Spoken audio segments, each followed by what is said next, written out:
Oh,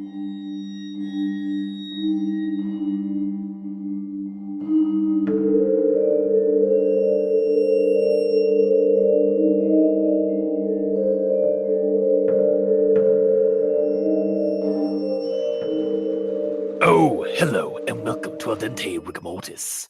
I'm Review Cultist. I'm Mikey, the stand for evil. And I'm the gamer in yellow. And we're here to discuss those internet stories, most creepy and most pasta, and be critically silly doing it. And tonight we have Cave Children.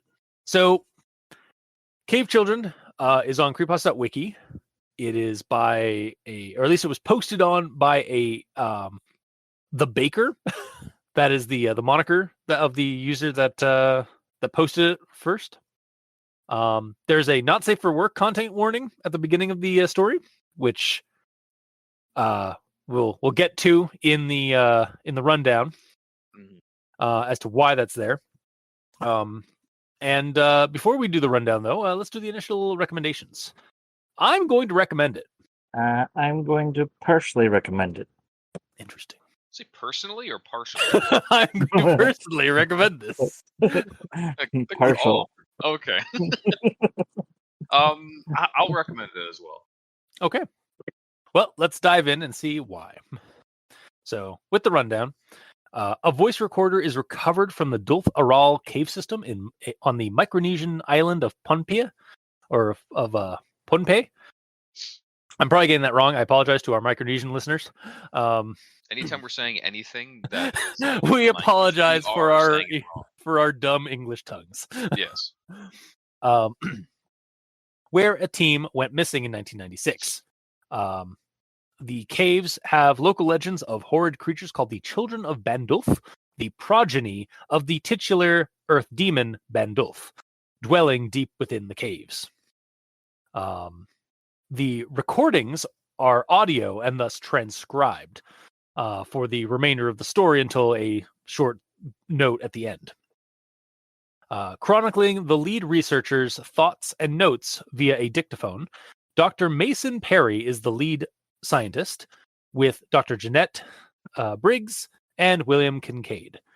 There was a fourth doctor, Dr. Marcin Incieta, who fell ill after landing on the island and eating something that made him sick. It should be noted that Dr. Incieta would be the one to aid in the search party to find the lost team that went into the caves and also found the tape recorder. The three scientists descended into the caves with several days' supplies, hoping to research a local lizard species in the caves that seemed to have adapted the ability to throw rocks up and hit prey or enemies. And so they were basically going down to the caves to research why this adaptation was a thing among these lizards. They were called worded it like that. It was kind of like they go like. Yeah. I know. I should. They use like their tail to basically catapult rocks up into the air. Yes. Hence giving them the rock tail lizard name. While down studying the lizards that they in fact do find, they encounter a sighting of another creature, something fitting the children's description. But only Jeanette seems to have seen it. The other two are very interested to see it for themselves, much to the warnings of the now nervous Dr. Briggs.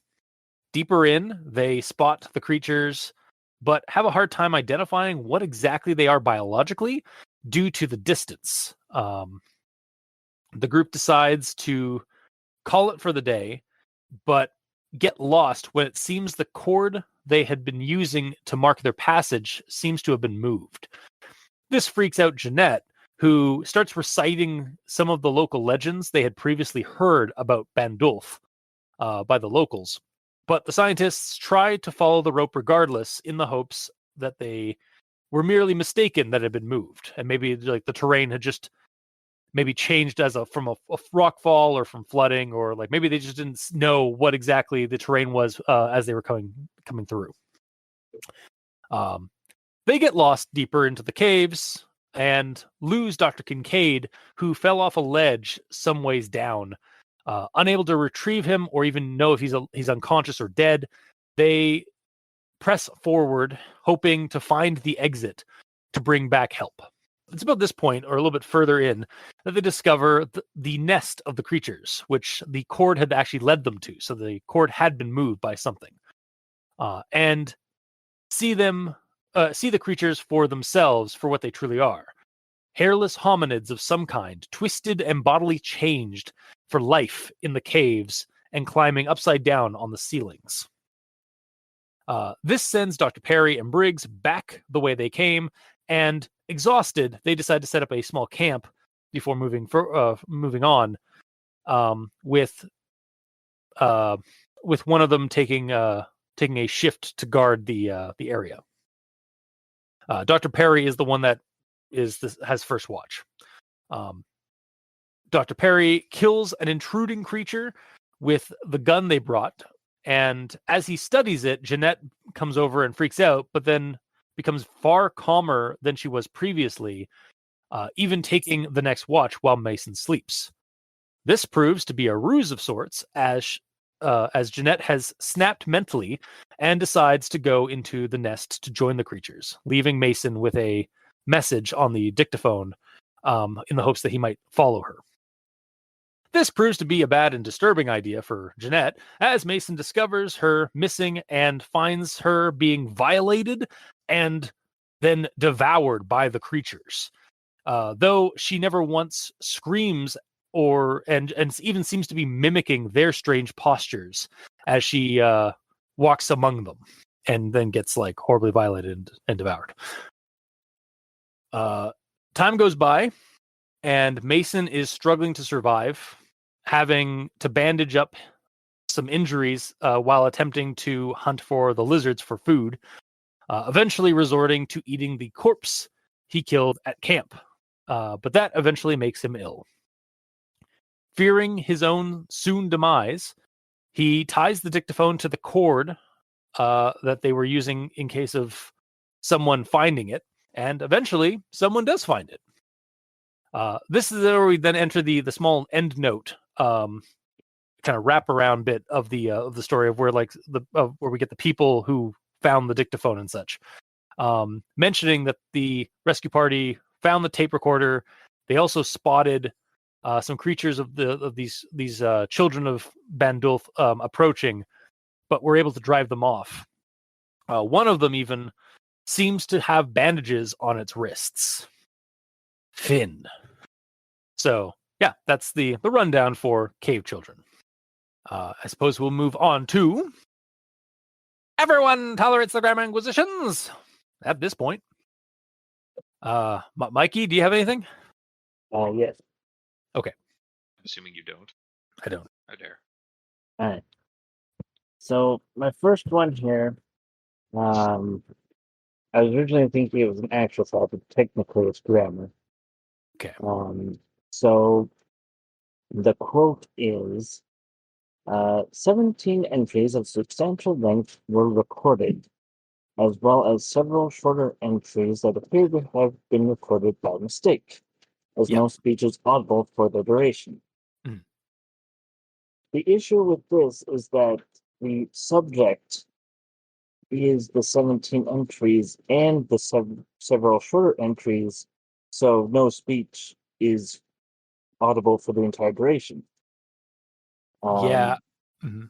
So the next sentence that says, what follows is a transcription of the audio which appears in those 17 entries. It's like, okay, well, there's nothing there. So I had the same issue, and then I came to the realization that there were 17 entries, and then there was a few shorter ones that just didn't have any like audio because like it had been accidentally turned on and stuff. So they're not including those extra entries. We're merely getting the transcriptions of the audio. That's what they meant. Like they're what's transcribed is the audio that the 17 entries that did have audio. Yeah. Yeah. Am I for once the one that didn't trip up on something? It's very possible. I understood it because it says right at the start, 17 entries of substantial length were recorded, as well as several shorter ones that have been recorded by mistake with no speech. What follows is the transcription of the audio, which appears in. Oh, I see. The problem is the word those. Yes. Yeah. I see. Yeah, I overlooked that and just connected 17 to 17 because of my stupid dumb brain. Well, It's very simple, but it that's the also right way. fixed it because you did it because you didn't have a problem, whereas we Yeah. overanalyzed it and then like, oh, it's supposed to be this. Okay, That like one well, at least word just fucks it right up. yeah. Yeah. So the easy way is just say 17 entries of substantial length were recorded, period. Several Yes. shorter entries that appeared to have been recorded by mistake, as no speech is audible for the duration. Yep. And then what follows is a transcription of the audio that appears in the 17 entries. Mhm. Or in the entries that have dialogue. Yeah. Yeah. So yeah, that was a bit of a grammar issue. It's like, and you have no story. It's just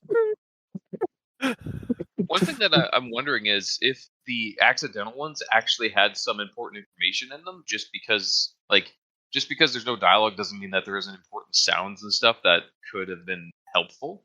But I don't know Mhm. what you would get out of that story wise, yeah, like you could have done like sounds of like gibbering or like the buzzing sound as like as a character is like snoring like or something like that, or like the sound of a gunshot, like Yeah.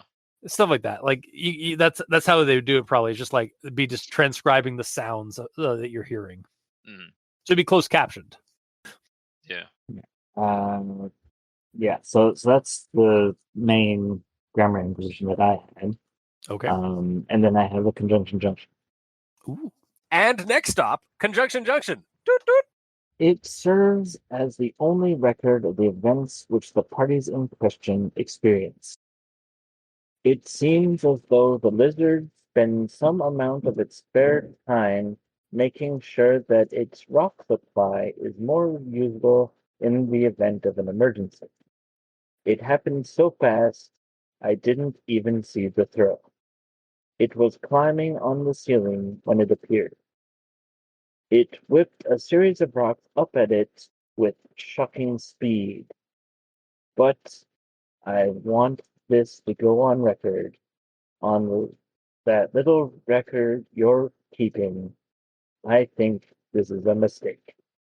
And actually, hey Bill, does that thing look like a tail to you?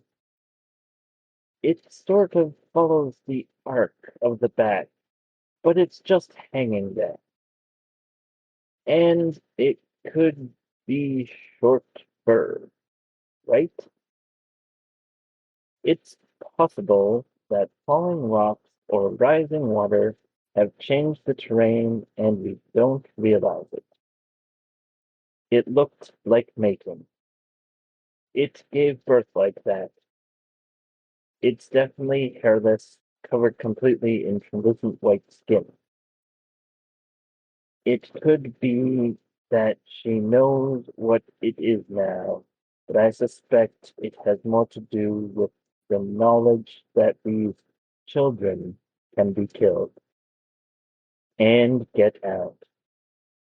And Jeanette bent over backwards like one of them, and they came at her. It's unintelligible problem. And another came up and tried to get on, but the one between her legs wouldn't stop wrestling and get out of the way. It ripped off these huge chunks of her skin, of her muscle, just ripped her open, and then it went for the hole. And then two more did this on the other side, and then more started ripping holes, and pretty soon she was just a pile of wet meat, and they started eating it. It's been 2 weeks since I came into these godforsaken caves, but today I realized that it had been tied up at the campsite. And does it build its army of children and humans it traps in these caves? Then Wow. So We have our first not safe for work it story. yeah. Also, so the story as written is like what like a decent like found footage film tries to do, like to get like the proper like kind of like context and stuff of that. Mikey's it story here, or conjecture bit here, is what we like to say is like the more what would actually happen in this situation with an audio recorder that's been like in a wet and damp dark space for several weeks. Like first, and then like somebody's trying to salvage the audio and stuff like that. It's just this like kind of like off, like just like out of context, like random garbled message, like notes and messages. More or less. Yeah. Also, the way that it went, it sounded like the entire time they're talking about the rock lizards. Yeah. So, like, Yeah. when the rock lizard was, like, picking up and throwing rocks, it was throwing it with its, quote-unquote, tail that they were the describing tail earlier. in quotes. Later, Yeah, which makes it like all the worse. So it was the rock tail lizards the whole time. Yeah. It was just a bunch of lizardmen. Mm-hmm. Yeah. Now I'm gonna say the reason Mikey does this is because there's always better words, better ways to start a sentence, like other than using its, ends, or buts. However, it's how the character talks. exactly, because this is a transcript of an audio file, and yes, people do add in its, ands, or buts all the time in conversations and in note taking even. So,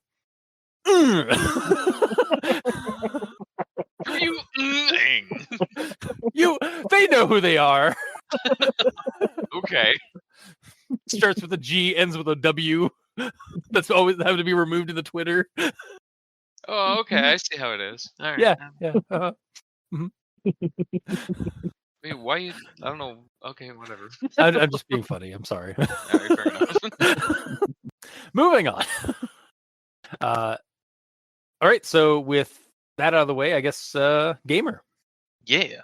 In none of our 4 excursions were the missing parties in question found, nor any of their supplies, save for the length of guideline and the tape recorder attached to it that serves as the only record of the events which the parties in question experienced. So, when I first read this, I thought the quote-unquote missing parties were the 4 excursion teams, since it doesn't actually tell us who they are and like who they're going in to find in the first place. Yeah. Because it seems like they've lost multiple teams going in to try to find them, but it's so vague with this. It just keeps saying the parties in question or the missing parties. Like, we have names. Yeah, Like, yeah. It's Dr. Mason's party. Exactly. It's the Mace. It's the Perry. It's Mason Perry, right? Yeah. Yeah. So it could be called the Perry expedition that or the Perry party that they're looking for alliteration, I suppose. Yeah, because that's totally needed in this situation. Yeah. Or just the initial team, the first team, the first explorers, like anything to specifically say the first one is the one that they're talking about. Yeah. Oh, if they are sending in multiple people and multiple people are getting missing, I guess they are technically looking for all of them. Yeah, but it seems like they just had like 4 excursions because they were trying to find like any sign of their original team. But yeah, the way it's written, it sounds like they're like losing 4 teams. And maybe they have, but again, it's not clear. Yeah. It's like, well, now we know what happened because we have this one audio tape that kind of details what is taking our teams. Mm-hmm. Yeah, to me, it seems like it's an important plot point to say like the name of the people who they're going in to find in the first place, because that's the whole reason that all this is happening. And the fact that it just keeps saying the parties in question just really bothered me. Fair. Personally, I would leave the story off with who the missing people are, why they're there, and how long they've been missing for. Like, it doesn't have to be long, just something to set the scene. So, we're not going in media rats. Kind of. You just like, and now just like I'm picturing this as like Unsolved Mysteries with like the host, like that awesome host from that. It's like Dr. Mason Perry and his team went into a cave on the Micronesian island of Pompeii, and it just goes on to that and like starts like detailing like the excursion, and then like they was never seen again. All that was found of their excursion was a dictaphone found at the end of a cord, supposedly from their expedition. Yeah, exactly. Yeah. Yeah, that's what I would like. It annoyed me off the bat. didn't set me on the right pace, but that's fine. Moving on. And yet you still recommended it. That's surprising. It's a bumpy road. Well, it is a cave. Yeah. But A lot of uneven terrain to get there. Yeah. And then I know it's dialogue, so technically it's fine. Yes. But at one point he says, each of the four of us also has semi-automatic handguns with 15 rounds. Hopefully we won't have to use these last. Do you have an itchy trigger finger, or you want to use those first? Because that's exactly how it sounds. Fair. I assume it's meant only as a last resort. Hopefully we won't have to use them. Just the way he says it, it sounds like he really wants to shoot them. Well, he does. He is the only one who gets to use the gun. That's true. But yeah. That's the only grammar-related discrepancies I have, because I didn't want to poke too much at the actual dialogue, because it's dialogue. That being said, I didn't really see any problems with how it was transcribed. Yeah, I didn't note any like spelling issues at all. That many spelling issues either. So like, Yeah. I kind of give it a pass because again, it is a transcript of some audio, which again for us, it gives it a pass. That being said, people make mistakes when they say words. So the fact that there's no mistakes is a mistake. Well, no. Spelling mistakes are fine. But spelling mistakes not being there are fine. But like the way they're pronouncing things, like you just pointed out a couple. So yeah, they're there. Well, the one. And he is an academic, so like he's a little bit more well learned. I guess. So he might not he's used to talking through to a dictaphone, or like at least doing lectures and stuff, I assume. I suppose. Sorry. Is that gonna be your thing all episode? Just whenever I say words and you can say something to counter it. Yeah. Moving forward, that's gonna be my thing today. Excellent. How does it feel? How does it feel, gamer? I mean, whatever. Okay. I also like the fact that it says semi-automatic handguns and doesn't give us a specific model to worry about. Yes. Because who cares? Yeah. Exactly. It's not important to the plot. Mm-hmm. Yeah. And also they're like scientists and doctors, so they're not necessarily gun fondlers, you know. Also, this might be an actual thought, but when he shoots the gun in the cave, everyone, the audience is now deaf. Like, even if that sucker has a silencer in that confined space of a cave system, congrats, you've alerted every creature to your presence, and also you are now all deaf. And also terrified all the creatures. That's true, yeah, because I imagine like being a cave-based life form, they probably have an enhanced sense of hearing, and even like smell or something, but probably more likely the hearing, because that's usually what happens in cave creatures. So yes, effectively they like the bang probably sent them like reeling away for a time anyway. Yeah, especially with the dead body, like they know that bang means dead. Oh no, I'm staying away. It would even be interesting if like when he's studying the creature, that like the corpse, he found that like he just simply winged it, and maybe the percussion of the bang actually like ruptured its brain or like its ears because of how sensitive they were. But we don't really kind of get that detail into like the organism. Yeah, that'd be cool. Like, or if he straight up missed it, but it still died because the shockwave just going past its ears, like they're so sensitive that it just exploded and killed it from the inside. Yeah, I think that would be really cool. That'd be neat. Mm-hmm. But that's more of an actual thought thing. But yeah, I'm done with grammar. Okay, well, that was a good segue to actual thoughts. Right. So for my actual thoughts, I'm going to start this. On November 22nd, a rescue party led by Dr. Marcin Incieta into the Dulf Aral caves of Pohnpei. Pohnpei. Again, I'm going to get that wrong. discovered a damaged tape recorder. Oh, so it wasn't even damaged. So it would have been more likely that like what Mikey did for the conjecture junction even more. Well, damage could just mean like the actual device, not the just like surface level damage on the like scratches and dirt on it, but it's not necessarily wrecked the function of it. Yeah, or like even the device might be wrecked or damaged, but the actual like cassette or like whatever medium they used to record on is probably still intact inside the casing. So yeah. But regardless, the recorder tied up in a piece of white guideline. So of course, I immediately, upon finding out that this is a cave system on an island in Micronesia, I immediately had to go see if it was a real place. So Pohnpei is a real Micronesian island, though I could not find anything about Dulf Aral Caves, or even Bandulf, on a cursory search online. So like everything that I looked, everything that kept coming up was this creepypasta, or like things like, did you actually mean this? And I was like, no. Or did you mean Duluth? Which again, no. So either it's a very local thing and just not popping up on a broad Google search, or it might be that the cave system and the creature, like the entity and stuff of that, are also are actually fictionalized for the story, as was kind of my idea for what happened with the English Kogan Forest in the Woman in Snow the Woman in the Snow creepypasta, or like Iker Falls, which is a fictional town in West Virginia. And English Kogan still sounds like a move that a dude in a fighting game. English Kogan. Yeah, yeah, it really is. I love it. It's awesome.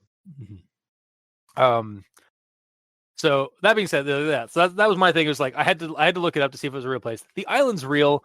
The cave systems might be, but like they're not popping up online. So yeah. And I mean, again, like stories can have like fictional locations in real places. So I highly doubt Google has markers for every single cave in the world. I'm sure it's probably actually a thing. Google Map is pretty invasive. I guess, but still. But yeah, in a small place way the hell over there. Yeah. Like I don't know if they would go into that sort of detail. I think you underestimate Google's invasiveness, but in our world. But yes, I do. I clearly do. Yeah. But you could also be right. Like it might just be like so small enough, or like maybe even like there might be thing that's like it's just a local like name or like a local place. So like no one's gotten around to like putting it online yet. Yeah. Yeah, like you say. So moving on to the next thing here. They told of large four-legged animals with the pale, translucent skin characteristics of cave albinism. These creatures had severely arched backs, from each of the four corners of which protruded spindly limbs, bisected by single outward-facing joints, and at the bottom tips of which were flat feet. They lumbered about like awkward spiders with a wriggling left to right motion of their bodies, which appeared flexible. They had two large immobile protrusions on their backs, which were thought to conceal wings, though they were never seen to fly. Jutting out from between their two front legs was a round head with a single enormous red eye which blinked rapidly. So when I read this description, I was kind of like at this point in the story, because like this was like pretty early on, and like we hadn't gotten the full like kind of fleshed out version of what these creatures are and stuff. I was trying to visualize this, and maybe it's because I've been really like just down a Fallout rabbit hole and we've just came off a Fallout creepypasta recently. But I keep visualizing the concept art for the centaurs for Fallout 4.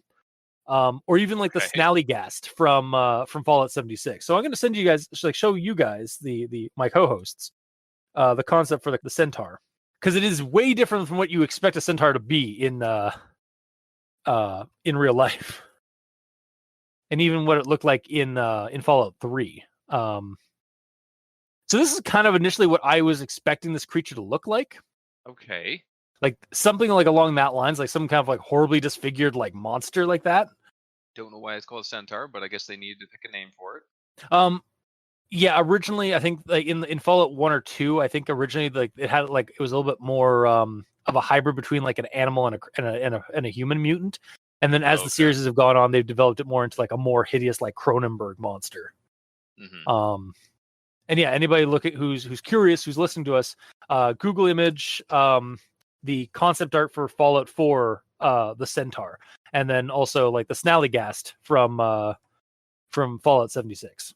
So yeah, that was originally like what I thought of. Like I was trying to like because it's the way it's describing it's like the like arced back, four corners of which protrude spindly legs bisected by single outward facing joints, and like just though it was like very like I was like trying my best to like visualize like what I was like reading, and I was kind of coming up short other than just like an amalgam of flesh.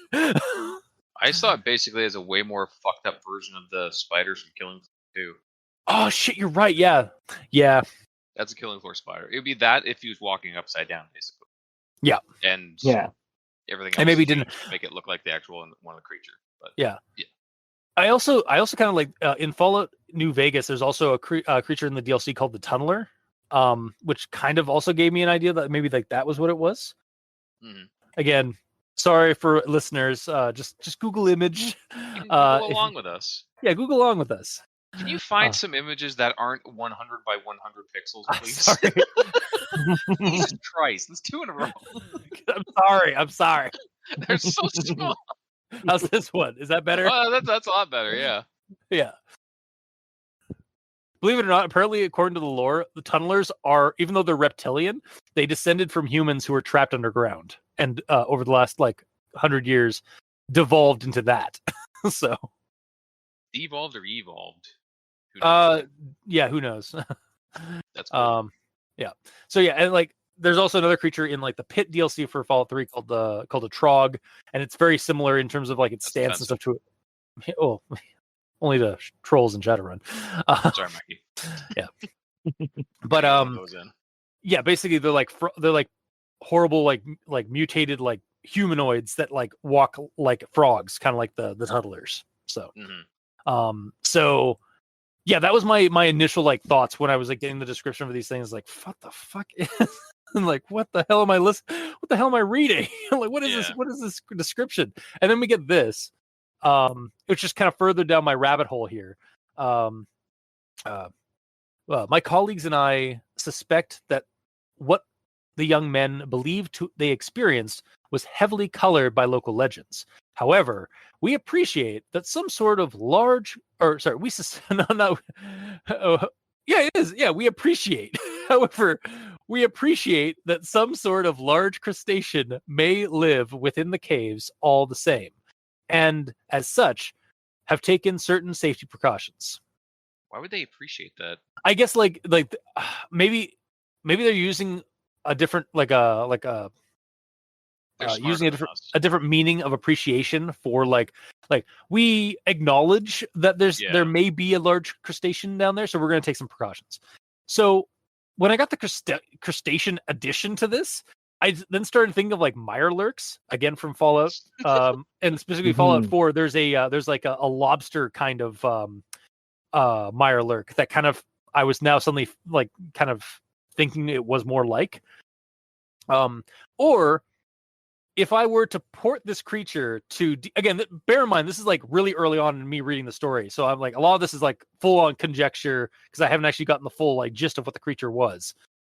If I were to port this into D&D, Dungeons and Dragons, I'd probably use a variant of the Chol, which is a crustacean monster often found in caves as well. And it's like this like kind of horrible, kind of grotesque looking like lobster man kind of creature. Like that's like hunchback and like hunched down and like crawls on all fours and stuff like that sometimes. I know eventually we get a proper look at them and it removes a lot of these ideas and speculations. But I mean, it was fun for me to just kind of like speculate really early on and like get some ideas for like potential like game fodder stuff. Yeah. Honestly, I could even make the argument that the final version of what we get, I could use I could use the stats and then like kind of mix it up a little bit for a choker from D&D, which is basically just like a pale cave dwelling humanoid that lives on the top on the top of cave systems, sneaks around, and you guessed it, will grab people and choke them up in the air. Nice. Um What a day. yeah. So or hell, I might even just stat the actual final critter that we get in the story in Vossen, the RPG, because I've kind of been looking into Vossen of late, and I'm figuring out how to actually like stat out Vossens that aren't or like stat out monsters in Vossen that aren't in the OG books. So yeah, all that to say, it was really fun at the beginning of this game of the story to like just read the description and just kind of mull over like what exactly the description I'm reading, and like trying to get a visual of it, and then like starting to kind of go into a little bit of game fodder, like exercises. Mm-hmm. But I digress. I'll move on. Well, when you did get to the last one, or when you got to the actual description of it, how did you view it? So the way I viewed the creature as it is, so it is basically a human who is crab walking like the Exorcist, like Linda Blair in the Exorcist. Mm-hmm. But like her face is all wrong. Like it's well, there's basically no face as far as I yeah, saw like they have no eyes. They have slits for nose, and they have a gaping mouth, as we find out, like rather than an eye. That just constantly like opening up and down, or opening up and down, opening up and closing. And like, yeah, their arched back is actually their belly, I guess, and like the rib cage, like almost like a blood eagled kind of way. Maybe not blood eagle. Like is what they thought the wings were. Yeah, because they're so like emaciated and like skinny that like it just looks like these weird like protrusions. And then of course we get like, you know, the tail, which is just gross. So yeah, it's basically just like a horribly kind of mutated and disfigured like human form. Yeah, but it still looks human-y. Yeah, it's sort of like yeah, and it's like all hairless. So I was kind of getting some ideas from like cave dwelling, like what you kind of see like Gollum, I guess, a little bit, or like the humanoids from the Descent movies, which is about a bunch of cave dwelling humanoids that like attack some cavers. So like that kind of stuff, and then just like change up. I like how they changed up the motion of these creatures, like, and how their locomotion, because they're not simply like the tunnelers and like the trogs in the Fallout games. They're not simply like even though they're like kind of in a frog stance and they like hop around and they like walk, they walk on all fours and stuff like that. Sometimes they're still kind of walking in a logical way to like what we as humans would like perceive. These creatures, their way of locomotion is like wholly alien by that comparatively. Yeah, because they're so used to like climbing, like they're climbing upside down on the ceilings and walls of caves, like so they're always facing away from the wall. Like that's so fucked up. It's very weird. Yeah. So by the end, the visual that I got was a little bit like, it's a lot like and a little like a creature from Monster Hunter. Oh yeah, I've been playing that recently, called the Kizu. I need to look that up. I sending a picture. That picture is not going. It should just go as a picture. It's not going as a picture. Hang on a moment. Please hold. Boom. For those at home, yeah, Monster Hunter Rise Kizu, Khezu. I'm glad you spelled it out, because I would have like done like Kizu or something. Yeah, it's the most fucked up monster I've experienced in that game. And I believe I've seen almost all of them, so it might be the most fucked up monster in the entire game. How big is it in that game? It's like dragon sized. Okay, so like I think wrong, but I think it would be terrifying if they were smaller, like wolf pack sized. Maybe. Well, there could be a small crown version, which means there's a adorable small version. Oh, of course, there has to be. You're looking it up, aren't you? No. Shut up. You don't know me. I do. Yeah, We've been friends for years. yeah. Oh, that's adorable. Oh, do you actually found one? I found one that's like next to a baby of a different type of monster called Oh, no. a Tigrex. There's a Tigrex and a Kizu Oh baby my just looking god, at a it's little so flower. adorable. They're adorable. But Oh my god. grown up, they are disgusting. They're all veiny and weird, and they are also a cave dwelling monster. Which makes sense because they look like they'd be cave dwellers. They have no eyes, they're Yeah. blind, and they have the massive mouth, which is just like the creature Like in the this. thing we saw. Yep. Yeah. They have wings that are off their arms, which the creatures in this don't have, but they're really weird. Yeah. Their tail's like a big suction cup, and they can like grab onto the ceiling and hang Well, there. So they're like Lord Bongo Bongo from from the Shadow Temple of Ocarina of Time. Kind of, Because because he's like the top of him. I don't know if it actually like sticks to something, but it does go off screen, so you never. It's always like in the shadows. So like it could be like that. Yeah. Yeah, this thing's so weird. Its neck extends out. Oh god. Yeah, and like he'll like bite you and toss you around and shit. And he's all veiny. He's so disgusting. It does look like a penis head. It's a little penisy. Yeah. It kind of looks. Yeah, it kind of looks like Rawhead Rex from Clive Barker's novel. Sure. Which is basically just a giant penis with teeth. Nice. I mean, that's not nice at all, but nice. Yeah. It is a Clive Barker story, so it fits. Why is there so much cute art of the Kizu? because people are so. Anyway, let's move on. Yeah. Okay. So yeah, online. Yeah, you guys check it out online. For you listening, apologies for us adding visual medium to this audio podcast. Fine. You knew what you're signing up for. Mm-hmm. But yeah, no, I agree. That's definitely something. I guess Mikey, what did you visualize at the end? It took a bit to visualize, but yeah, basically somebody arced backwards, but instead of a human head, a very spherical head with just a big red eye on it. And then you found out that eye was in fact a mouth. Yes. Yeah.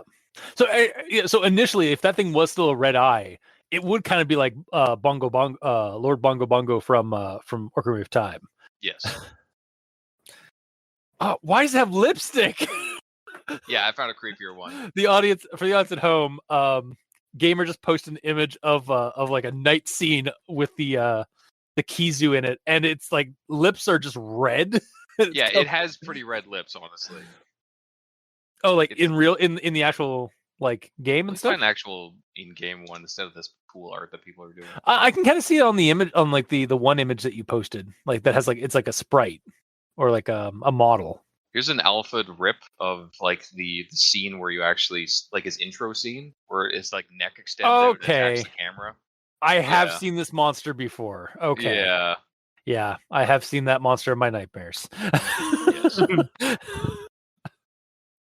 But yeah, it is interesting how like we all had like kind of different like different but yet similar visuals. It's just based on like again like where we were coming from at when we were reading the story. Last picture, I swear. This is it walking around not pissed off. Okay, for a second, because it's like full front, it looks like super chubby and like just like. Okay, I'm done putting pictures. Okay, up we audio should. podcast. Yeah. Okay. God. All right. Yeah. So it is interesting. Yeah. So like we got like. Yeah. So I guess we'll move on from the visual stuff. Actually, my next thing is kind of funny. Like coincidentally with this, we have brought binoculars with night vision capabilities so that we can make our observations at a safe distance from any cave life and without the need for artificial light sources, which might alert it to our presence. To the latter end, I am also taking research notes verbally with this dictaphone to avoid the need for light by which to write. Should our headlamps need to be turned off? Because clearly making noise won't have the similar effect to a light source. I mean, he's probably going to be speaking low, but generally cave-dwelling creatures have better hearing than vision. So Even a whisper could be like, detected more easily than like say a light source. But I mean, they weren't that prepared for like what they found in the cave, so like I can kind of give it a pass. Yep. Okay. All right, then I'll move on to my next thing here. This one's a bit more of a silly one. Because no guides for these caves exist, we have brought several thousand feet of highly durable cord with which to mark our path as we traverse the caves. Something, something. What are you gonna need that stupid fucking rope for? And I mean, they both did need that rope. Again, it was a smart idea, but it was also a good narrative idea for the game, for the story, because the creatures are smart enough to move the rope, which was cool. Yes. It showed the sinister intelligence behind it. And then we get the next thing here. This one is kind of confused. This one is another like case in the story where the story kind of confused me, and I'm not sure if this was like a typo or something, maybe, or like maybe like similar to like what we had earlier with the entries with no audio, but here's the audio transcription kind of thing. I think that's the same situation with this. We would have preferred to select a cave other than the one in which the children of Bandulf had been purportedly sighted, but this was the only one of the 6 caves in the range that local Tanichin guides were able, or willing, to lead us to. Wait.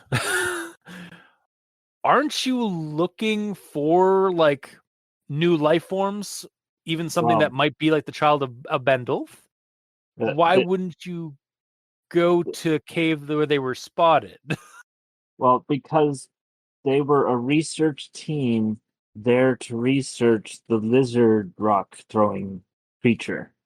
Okay. And it's not that they don't want to go to one. It's like the guides won't take. This is the only one the guides will take them to. Well, and that's and the it just thing. Happens to be. That is the other thing, because it, like, further on, I thought the guides weren't willing to go to these caves because of the local legends. Yeah, it is kind of weird that the one that they're okay with going to is the one where they know for a fact that they're in there based on the legends. Yeah, because I thought in the earlier, like the first entry that we get of like Dr. Perry here, he mentions that like the locals don't go to these caves except for like some foolish young men that will venture into the caves. Maybe that's who they got as a guide. Maybe also it kind of had me like wondering, is like, did they get some guides that are like straight up just going to like lure them, are like luring them there for a reason? Like, are they in on like some kind of conspiracy with Bandulf? But that never really seemed to pan out, or at least as far as I can tell. So I was just kind of left confused by like how it was written here, or how it was said. It's like that, like, okay, like ignoring the first part of like they weren't there for the children of Bandulf, they're here for the rocktail lizards. But like the guides, they initially it sounded like the guides weren't willing to like take them up to these caves, and then now it's saying that like these were the only caves the guides were willing or were able or willing to lead us to. Like almost as if the guides are trying to get them eaten or taken by the creatures. I don't know. But yeah. What could have been done is all the lore was set up with the previous attack and the kids that got away. They could have used those kids as characters in this, being like, that's who they went to. That's the people they've gone to, and like they really don't want to go back there, but they're paying them a decent amount of money, and they don't have to go in. So they're like, you know what, fuck it, we need the money. Yeah, like pay somebody enough money, they'll go into the pits of hell again. Yeah. If somebody's desperate enough, they'll do stuff. So yes. Yeah, I could see that could have been an interesting plot point, I think, or like even like if they like incorporating it into this narrative. But it's just a one-off line that just doesn't really seem to go anywhere. Yeah. Also, how would you do that in a audio transcript thing unless the dude's recording everything? Which he he could have like mentions like, oh yeah, we've managed to track down one of the young men, now an older man, from the last encounter. And after like some money, we were able to like persuade him to guide us to these caves. And then like at the end, it's like, it's almost as if I wonder if our guide was trying to lead us down here. like almost as if he was in cahoots, kind of like what happened with Jeanette, who just kind of walked into the pit. And actually, speaking of Jeanette, though not in a gross way yet, in brackets, the woman. I'm not sure about this, Mason. You didn't see what I saw. I don't want to be anywhere near that thing. I say we head back. M bracket. Dr. Briggs is shook. Dr. Briggs is shook up about the whole thing. Dr. Kincaid and I, however, are anxious to press on. Perhaps it's just because we want to get a good look at these children ourselves. And then we get a little bit later, in brackets, the woman. Stop talking to your damn tape for a second. I'm right here. Don't you fucking narrate over me. I want to head back. It keeps going. Yeah. I just kind of got a bit of a chuckle that they actually like had a bit here where like a character who's not dictating is talking back to the person that's dictated because they're dictating over them. Yeah. Because it's definitely a thing that would happen in real life with somebody who's like dictating records and stuff like that. Like you that's the kind of thing that I would expect to hear in like a real documentation of that kind of thing. Yeah. And it would totes happen for like this kind of comedic effect in like the first 30 minutes of like a horror found footage film. Especially in the situation where like one person's freaking out and the other person isn't. They're like, okay, and they're just freaking out. So they're like, I'm right here. Yeah, exactly. It's definitely the kind of thing that like a freaked out person would yell at the person who's constantly recording. Like, yeah, again, it's like the cameraman is like always the person that's like always recording. It's like, stop recording, god damn it, or like it's or that person has the mentality. It's like, never stop recording, god damn it. I kind of wish at some point she just like took the recorder and just like said her 2 cents in it for a little bit, you know. She did kind of at the very near the end, but like not enough. Only when she was already like indoctrinated. It doesn't really count at that point. Yeah, that's fair. Okay, and then we get to a bit of some grossness here. So I think these are nostrils of some kind, which is leading me to doubt that these creatures are any sort of arachnid or insect. And actually, hey Bill, does that look like a tail to you? In brackets, the man. Where? End bracket. The one closest to us. Where the tail is. The one closest. Damn it. The one closest to us. Look carefully. It sort of follows the arch of the back, but it just hanging there. Is that a tail? Bracket. The man. Yeah, I think it is. Are these things reptiles? M bracket. I don't think so. The back curves down and the tail follows it. Lizard spines don't arc like that. I think these things are mammals. So at this point in the story, I was like, given the mature rating we get at the top, I really hope that is in fact a tail and not something else. But then later Turned out to be something else. we get this. You're not going to go into detail. No. Okay. I'm just going to go with this line. We might have to put a not safe for we might have to put a not safe for work warning on the actual recording. Indeed. If we go into too much detail. What I will caption is this. What I thought was a tail was actually the animal's genitals. And at that I was like, damn it. That's what the warning's for. And it only gets worse from there for Janet. Especially when like when the things are like seen like grinding against each other and like mating. It's like, okay, like yeah, or like in what looks like a mating thing. It's like, and like Jeanette's the only woman in the group. Is like, this is not going to end well. I've seen too many horror movies. This is not going to end well for that poor Dr. Briggs. Yeah. So speaking of Janet, bracket, the woman can be heard sobbing. She then says, "This is what he does. This is what he does. This is what he does. This is how he punishes trespassers. This is what he does." End bracket. Jeanette is taking it pretty hard. Bracket, the woman, upset and angry. This is what he does. This is what they said. They said that Bandulf imprisons people in these caves. Didn't you listen? This is what he does. He's getting us lost, trying to confuse us, trying to draw us in deeper. His children have seen us. They know where they know we're here. And we gave them time. We gave them time to retie our line on a new path that leads farther into the cave. M bracket, and then bracket again. The man. Try to calm down, Jeanette. No cave demon is trying to get us, okay? M bracket, and then new bracket. The woman, shrieking. This is what he does. I want to turn back. I want to turn back. he killed our parents. Shoot him in the head. Shoot him in the head. Sorry, that was a really old meme, or old skit. I want to turn back. We could have turned back, but you wanted to go. You wanted to do your fucking research, and now we're all dead. We're all dead. Do you understand me? Dead. End bracket. So Jeanette seems to be losing it pretty quickly, like failing that sand check like immediately upon seeing the monster, probably.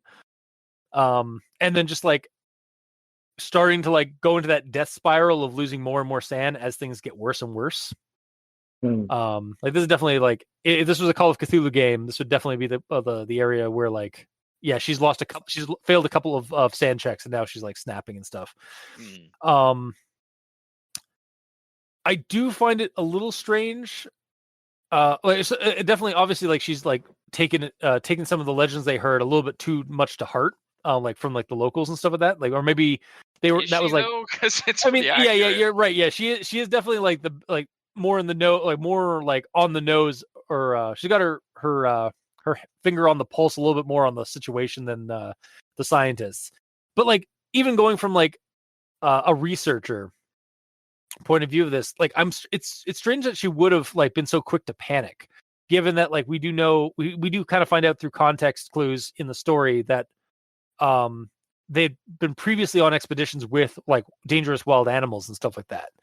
Yeah, but they're normal wild animals that everyone knows about. When you see some weird creature like that no one knows about, that shit's fucked up. That's true. And again, like again, like that's why I'm saying like I'm kind of like more siding, like I was trying to like hemming and hawing, I guess, about it.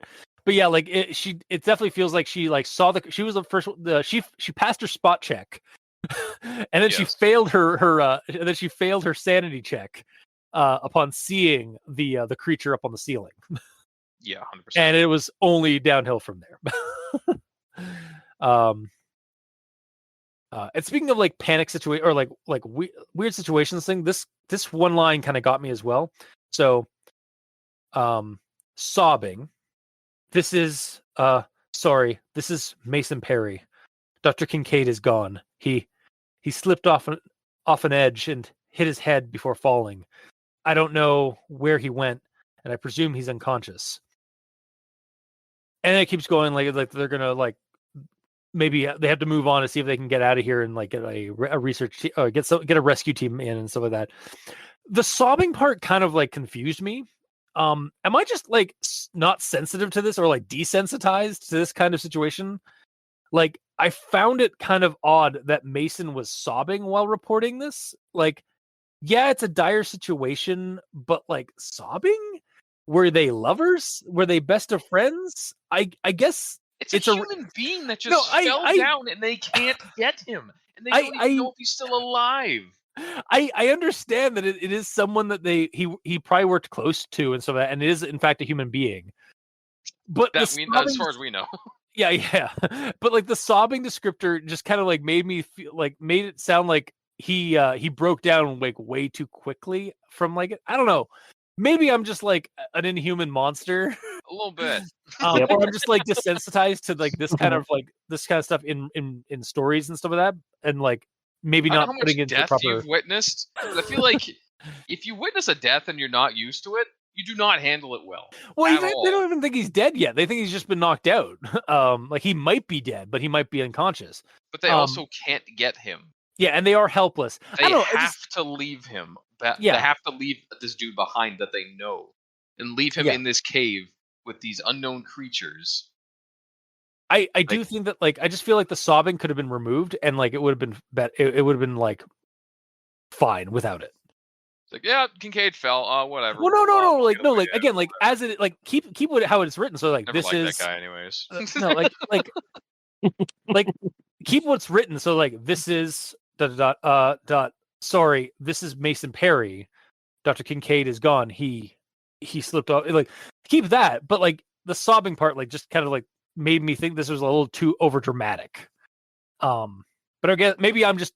I'll fight you on this all day. Let's just continue. Okay, that's fine. That's fair. So take it or leave it, I guess, depending on which team you're on, team gamer or team cultist. Yep. And then Team the next normal one, human being or a team monster. fair.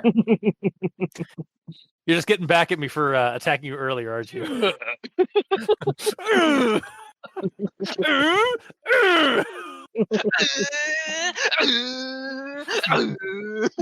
Go through all the gears on you here. God damn it. Okay, moving on to the next thing here. They're simians. They look disturbingly human. I suspect a heretofore unknown strain of hominid.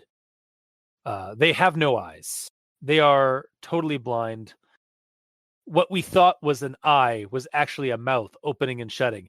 So I don't know why. Like, I honestly can't describe why I had this reaction, but upon reading this like revelation that like the blinking red eye was actually their mouth opening up and down, I was like, oh God, why is that? No, like legitimately, that was my reaction upon reading those lines. I got like an actual chill down my spine. I was like, that the red blinking eye was in fact a large mouth opening up and down. Like I don't know That's why. valid. Yeah, You is it? humanity, congratulations. Okay, I'm glad. I've been redeemed. Yes. Maybe. But yeah, it was just like, oh, that's grotesque. That is terrifying. Like, just like this, like, because I'm just picturing it like it's like if a human suddenly developed like that kind of like fish mouth where it's just like gulping for air, like like constantly up and down. Yeah. Like, no, nope. I found my trigger of the story. Gross. Moving on though. Jeanette freaked out when she saw it, but she calmed down considerably since then. In fact, she's calmer now than she has been since she first saw the creature. It could be that she knows what it is now, but I suspect it has more to do with the knowledge that these children can be killed. And as we all know, if they bleed, we can kill them.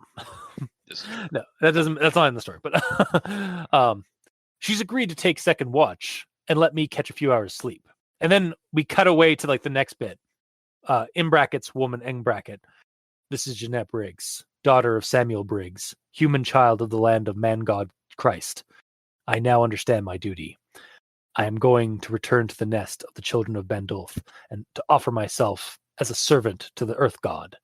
I shall never escape these caves, so I will make myself a new home in Dulth Alanya, his kingdom beneath the earth.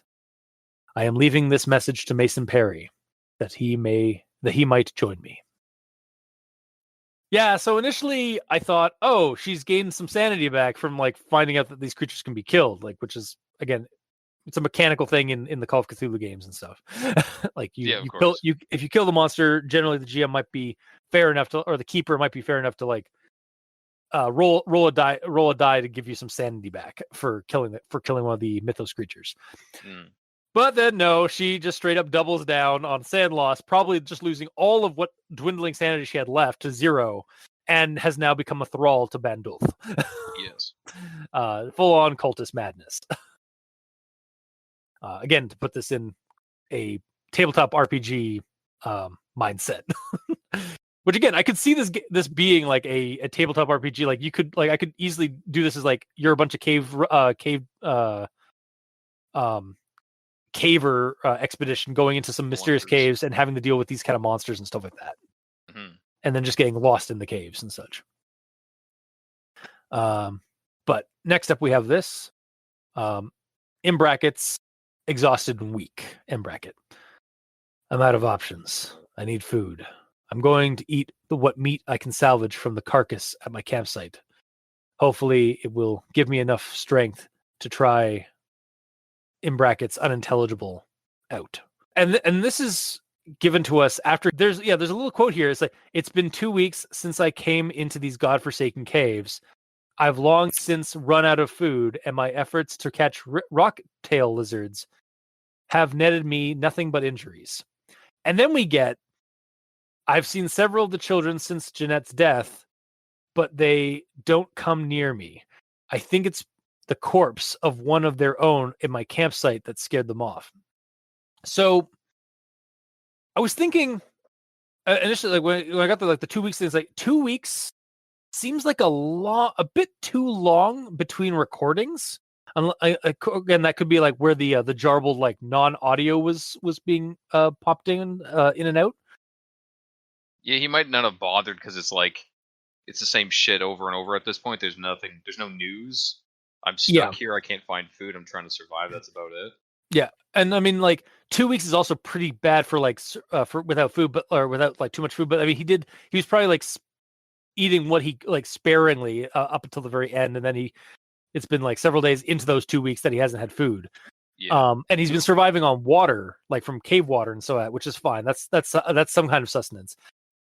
But then we get that he's just now 2 weeks later eating what meat is on that carcass that he killed weeks. Yes, of course. Yeah, exactly. Like if you don't start preparing meat that you've killed hours later, unless it's in sub-zero temperatures, it starts to spoil and rot very quickly. Like the only thing, like one option I think like that could have had here, or like maybe not, is like maybe he can eat the maggots, if any, that had begun to feed on the carcass and like started like kind of populating in the carcass. Because that actually is a viable survival protein in this kind of situation. Like rather than eat the meat of like a deer, like a survivalist might like if the meat is spoiled if he's left the meat too late and it's spoiled, the best option for that is to leave that meat out so that maggots will start like flies and maggots will start like kind of populating it, and then you eat the maggots because that is actually a better source of protein than eating the spoiled meat. Yeah. That being said, he is not a survivalist. He is a scientist. No. And also, I think it might have been even more also interesting if we're adding like a little bit more level of like supernatural element to the story. Maybe the body isn't decomposing. Like maybe have a mention of that. So like there are no signs of decomposition on the body, even though like it should be. Mm-hmm. But it doesn't mention that. So yeah, the time span is a bit too long for my suspension of disbelief here. And certainly for when he would start eating the carcass for nourishment, because like I feel like he would have started eating that carcass a lot sooner than 2 weeks. Yeah, for sure. And then we get this right after that last bit. I suspect ... in quotes, gagging sounds, coughing, end quote, ... I think it's been a week since I ate that from that carcass. I didn't get any immediate indigestion or signs of food poisoning, but since yesterday, I've felt very ill. What? Okay, clearly it hasn't actually been a week. Maybe Mason is just getting delirious or cramped inside these caves and not being able to tell the time anymore. Because, like, you do not simply you don't get food poisoning or like that kind of like infection from like food that you ate a week ago. We can't tell the time because we broke his watch. So yeah, that's true. Yeah. Oh, I think that happened a little bit. Lost all concept of time at this point. Did that happen before or after this situation? Breaking his watch? I don't know. Yeah, I thought it came a little bit after this one, but and then we get the last bit here of the story. Basically, like he's like naked now, and he tried burning all his clothes to like keep a fire going and stuff because he finally tried to start cooking some of that meat, maybe, but it didn't work. And considered burning the dictaphone that seemed flammable, but I've since thought better of it. I'm going to tie this recorder to a guideline. If anybody finds it, and then there's like in brackets low groaning in bracket, my back is killing me. And then we get the end bit here, the last little like kind of note of the story. The tape ends here. According to testimony by Dr. Incieta, the rescuers spotted several of the creatures mentioned in the tapes during their second trip into the caves.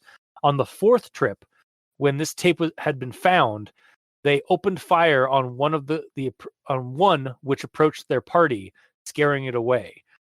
They described this last as stouter than the others, and with what appeared to be bandages wrapped around its arms.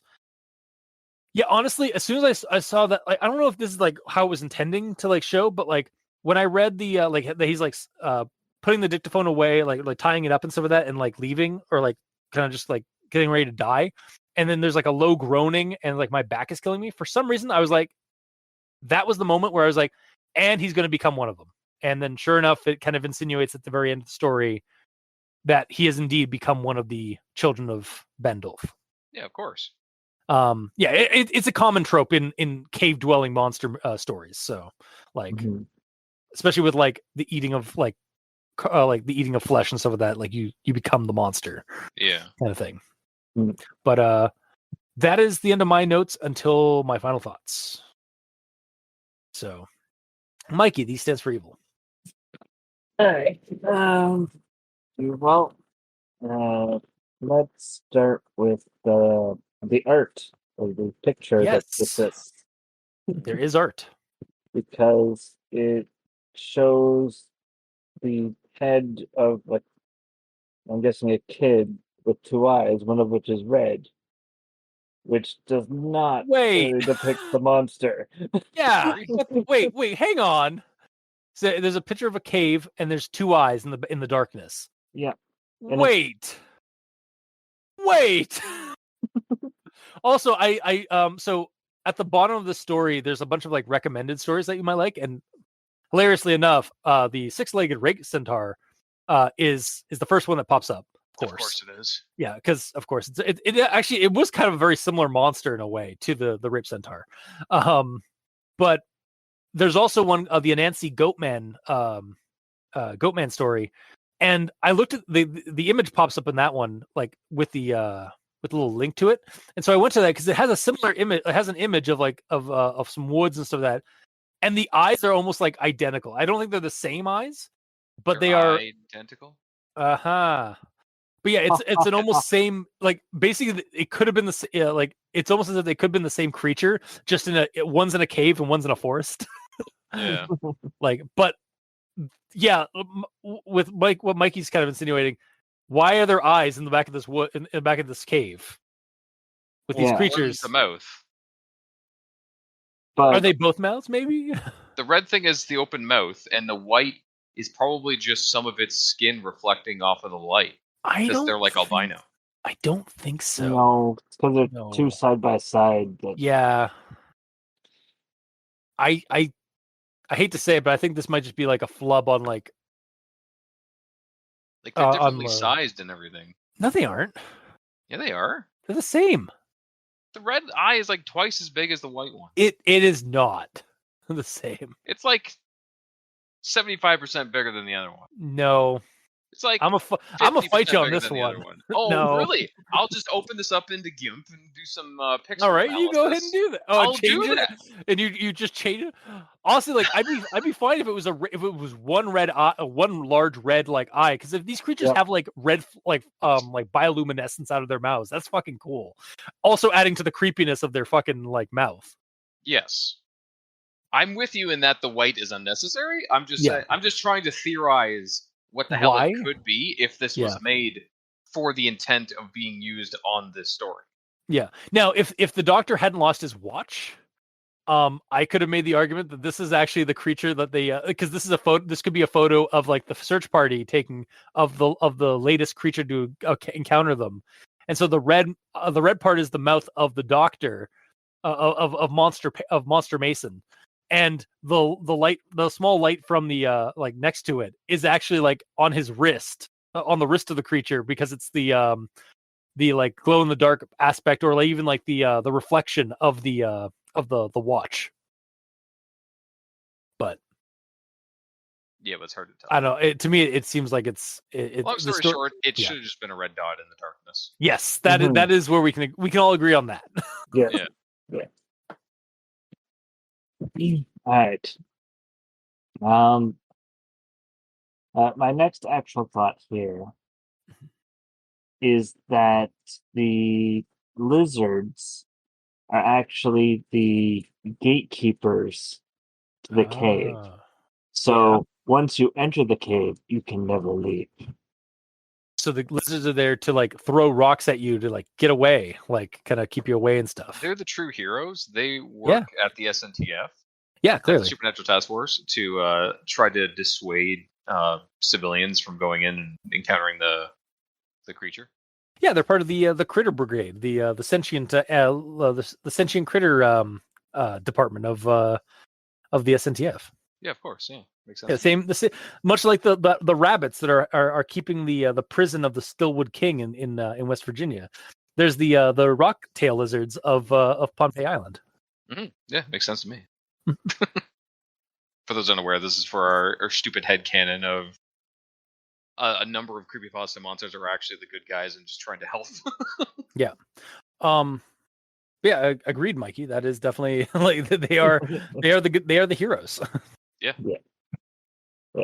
And they keep people inside the cave. They're crazy Frank from Friday the 13th. It's like, you're all doomed. It's got a death curse.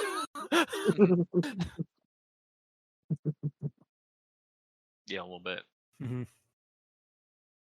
Yeah, but you could also see it as the lizards actually help the creature because it's been so long since they've been outside in the sun that could kill them, so they're keeping them from exiting. Yeah. Another thing I propose, what if the lizards are all an aspect or an avatar of Bandulf? Bandulf Like is a lesser one.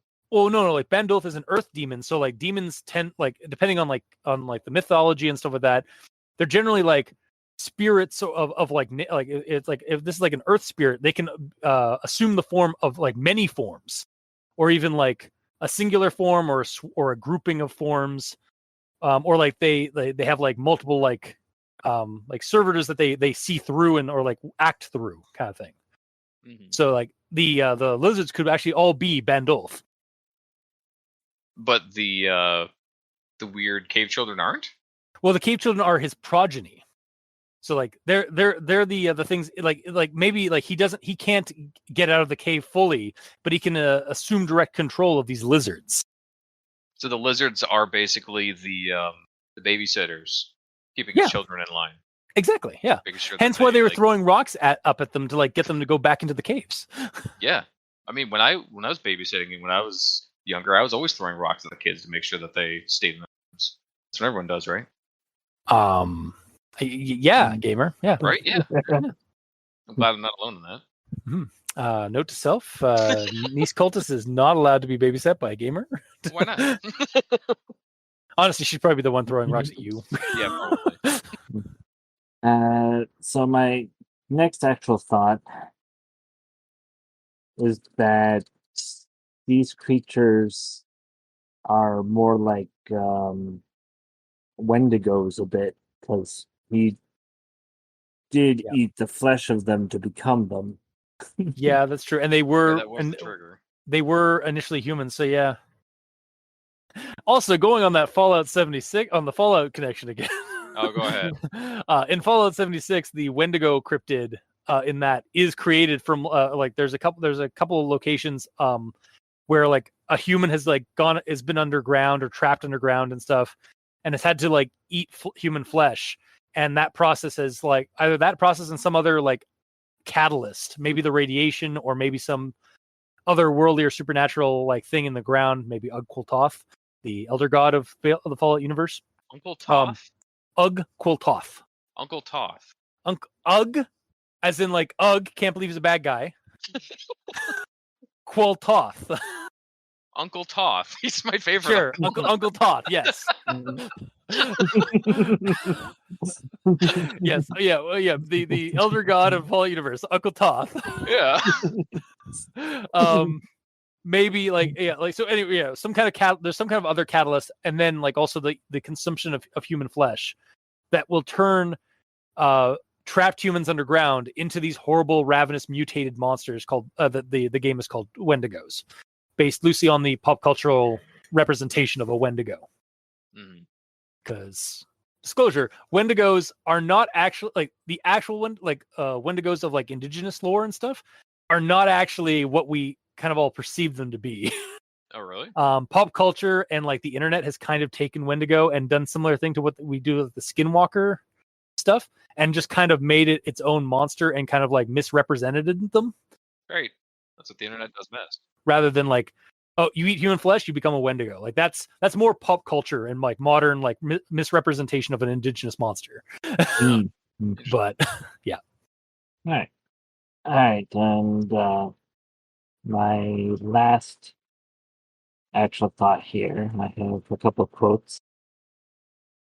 I've long since run out of food, and my efforts to catch rock-tailed lizards have netted me nothing but injuries. I've used the first aid kit in my pack to disinfect them and bandage them up as best I can, but I'm concerned about my ability to treat further injuries. Then the next quote, they described this last as stouter than the others, and with what appeared to be bandages wrapped around its arms. Yeah, sorry, not his wrists, his arms. Yeah. But at no point does it say that his injuries were on his arms. Okay, but it can be left It to does assume say when it says that there's bandages on his arms. yeah, But- he's using a med kit, so i.e. bandages, unless he's using a stim pack. Well, but this is just in the Fallout universe. Anyway. like Sorry. these lizards would likely target face. the bigger area, so his torso would get hit and have he'd have to bandage it up. Unless he was trying to like protect his torso with his arms as he's like flailing and trying to get away from these things. Yeah. But as you realize, like when they fling rocks, you don't realize they've flung rocks until they've flung rocks. Yeah. But like, so the first one hits you, it's like and then you're bringing up your arms in defense, and then you're getting whacked from that. So Also, But- if he's a creature at this point running around, you would see his arms, but you wouldn't necessarily see his torso and stuff because he's like laying on his back. yeah, he's doing the backwards walk. Yeah. Yeah, so you would only notice the bandages on his arms, really. Mhm. I get it though. Like it Yeah, doesn't. I I wish there was at least one point where he says like, "Hit me in the arm really good, but I bandaged it up and it seems all right."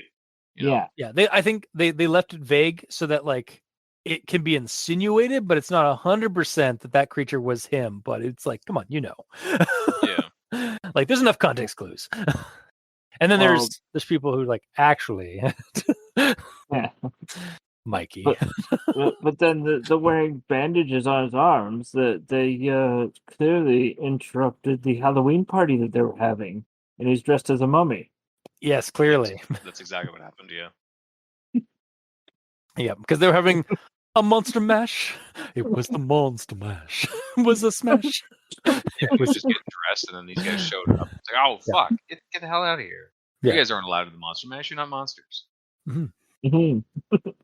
Bandulf Bandulf does lay down some really sick monster mash parties. Yeah, I've heard. Anyways, I've never been invited. Yeah. 'Cause I'm not- Orgies for days. Yeah, I'll pass.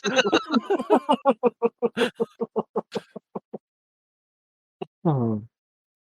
Yeah, so that's into my actual thoughts. Okay. And gamer. That's me. Okay, where's my stuff? Right about there. So, regarding the not safe for work tag at the top, Yeah. generally speaking, aren't most creepypastas not safe for work because of killing, blood, etc.? I think for this one it was more of like Oh, the I know. mention of her being violated. Yeah. Yes, I get that, but there's no real mention of why it's not safe for work. Yeah, it is left vague. Again, it's another case of vagaries. Yeah. So I kind of wish there was a little bit of a, what's the word for it? Like A trigger content warning sort of thing. Yeah, trigger warning for like Yeah. rape or something, because that's exactly what happened. Yeah, and yeah, with extreme prejudice. Jesus. Yep. I feel like recently we had another story that had a not safe for work warning at the top, but I don't recall which one, and I don't recall it being overly needed in that. It Do you remember was which one it was? I actually think it was the woman in the snow. I don't remember why it wasn't. I was because it was of a naked woman that was also like the monster and like a cadaverous like frostbitten like corpse. Like Oh yeah, because it referred to her as naked. Okay. Yeah. I see. That's extremely tame compared to this. Yeah, compared to this, yeah, like that's just like the yeah, like that. Yeah, I'm just gonna double check here. Yeah, the woman in the snow. No, it doesn't actually. Oh, there. For a second, there was no content warning, and then poof, it like the banner popped up. Yeah. Okay. Yeah. But moving on. Mhm. But yeah, actually, before I move on, when I first saw the tag, I'm like, okay, I wonder if there's going to be another situation where it's not really warranted, and then edit later on. Nope, it's very warranted. Yeah, So yeah. But moving on. For some so before I even like saw that there was like a the if you like this story, you might we might recommend the six-legged rape centaur. Six-legged rape centaur. Oh God, what the I'm not hell gonna is lie. this? I'm actually not gonna lie. When as soon as I saw that warning and I was like talking about like cave children and stuff like that, I don't know why, but that story did popped into my head while as I started reading this story. What story? Cave children. Like That the is story of right. the story of the six-legged rape centaur Oh, I see. came to mind after I saw the content warning. And it's like, I wonder if there's gonna be like a creature similar to that. I've but- blocked out most of my memory of the six-legged rape centaur, to be honest. Yeah, I mean, it's probably for the best. Yeah. Okay, moving on. Yep. So when I first read Pompeii, I thought it was a typo of Pompeii. Yeah. Yep. POHNPEI was a typo of POMPEII. Mhm. Since my browsing of stuff on Disney Plus and Puppet History lately has shown me stuff on Pompeii. Yeah, the But, Italian town that got taken up by Mount Vesuvius. Indeed. But no, this is different, so I learned a thing. Actually, what was the thing? Interesting thing about Pohnpei Island, and the nearby island of Khosrei. I actually knew about it ahead of time, but I didn't realize it because when I was looking up Pohnpei Island, Wikipedia also brought me to brought up Khosrei Island, which I've learned from a Call of Cthulhu or a Delta Green game that was run by Adam Scott Glancy, who designs games and stuff for Delta Green officially. And he ran a game set on Khosrei Island, or he had a game involving Khosrei Island. And if actually you look on the Wikipedia for Pohnpei Island, they do mention that there is actually an ancient city that's kind of like Venice in that it's an artificial island that was constructed off the coast of Pohnpei Island, like centuries ago, and has since been abandoned. But it's just this giant rock city that's like partially flooded in the jungles. So there's actually some cool things about the island that you can look up other than these possibly fictional caves. Yeah, who knows? Yeah, you learned more things. Yeah, I like learning things. So then we get to the line of it saying there's 17 entries. What follows is the transcript of the audio, which appears in those entries. Read that, I'm like, okay, so I guess there's no grammar issues past this point then, eh? Since it's all dialogue. Makes my life easier. Yep. But that, as you said earlier, there really weren't any grammar things. So I didn't have to read over and ignore painful typos and miswording because there wasn't it. Yeah. Which is kind of nice, although, as I said before, may actually be inaccurate, but he's a scientist, so maybe he's smart enough to not fuck up at even that point, when he's like involved. At that, honestly, I would rather have it be well written than have those in this case, because I don't want to be angry at the story because of its own ineptitude. Like that would ruin the story for me if there was spelling and grammar errors. Even though it might kind of keep the immersion, it would also piss me off because as I'm reading the story, I would rather have it be read. I would rather have it read smoothly than have these bad typos and indiscrepancies for immersion. Well, So. Not so much typos because it's a transcript, but yeah. We talk. Well, it's a give and take when it comes to this kind of thing. Yeah, for sure. Yeah. Then we get to the first description of the lizard, talking about it. I believe that this is on September 12th. Did any of actually I forgot to mention earlier, did any of us think to put the we'll put the timestamps of when these entries were in? Of course I did. Of course, Why because I wouldn't didn't. anyone? Because I didn't. That's why. Oh, okay. We just have like contrary minds. Like even when we're not even communicating to each other, we're psychically like contrarifying ourselves. It's kind of seems like that's the way it is. I don't know why. You're the yin to my yang, man. Yeah, that's adorable.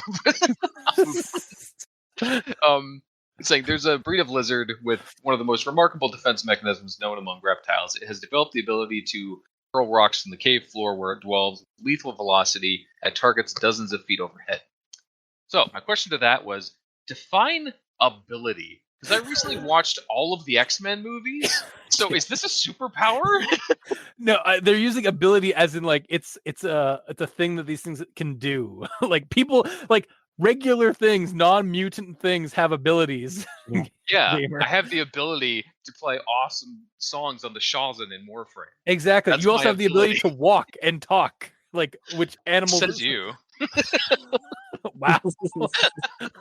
you get up and just fall down. Yeah.